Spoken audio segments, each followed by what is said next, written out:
السلام علیکم گائز، ہماری آج کی ویڈیو ٹیبلٹ سینامنٹ 25/250 کے بارے میں ہے۔ آج کی اس ویڈیو میں ہم آپ کو سینامنٹ ٹیبلٹ کا کمپلیٹ ریویو دیں گے کہ ٹیبلٹ سینامنٹ کس بیماری کے علاج کے لیے استعمال ہوتی ہیں، یہ ٹیبلٹ کس کیمیکل نام کی کمی کو پورا کرتی ہیں، ٹیبلٹ سینامنٹ میں کتنے انگریڈینٹس پائے جاتے ہیں اور ان کا کیا کام ہے، ان ٹیبلٹ کے بینیفٹس کیا ہیں، کیا سائیڈ ایفیکٹس ہیں، ڈوز کیا ہے، کیا مریض ان ٹیبلٹ کو ڈاکٹر کی پرسکرپشن کے بغیر یوز کر سکتا ہے، پریکاشنز کیا ہیں، اس دوا کو اچانک بند کرنے سے کیا ہوتا ہے، یہ اور بہت کچھ آج کی اس ویڈیو میں۔ تو گائز، سینامنٹ ایک اہم دوا ہے جو پارکنسن کی بیماری کے علاج کے لیے استعمال کی جاتی ہے۔ اس بیماری میں مریض کے جسم پر راشا یعنی کانپنا، اکڑاؤ، سست حرکتیں اور توازن میں خرابی جیسے مسائل پیدا ہوتے ہیں۔ سینامنٹ دماغ میں ڈوپامین نامی کیمیکل کی کمی کو پورا کر کے علامات کو بہتر بناتی ہے۔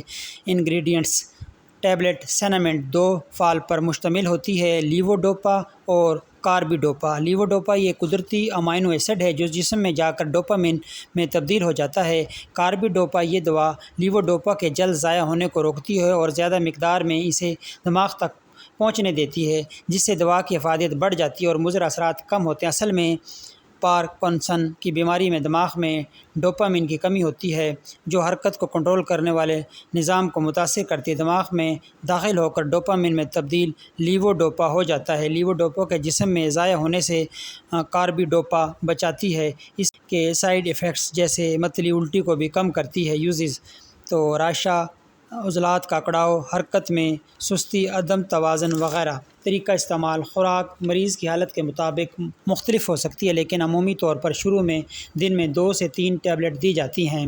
سینامنٹ کی بتدریج بڑھائی جاتی ہے تاکہ بہتر رزلٹ مل سکیں۔ اہم بات: کیونکہ یہ ایک پرسکرائبڈ ڈرگ ہے، اس لیے ڈاکٹر کی مشورے اور خوراک ان کی ہدایت کے مطابق استعمال کریں۔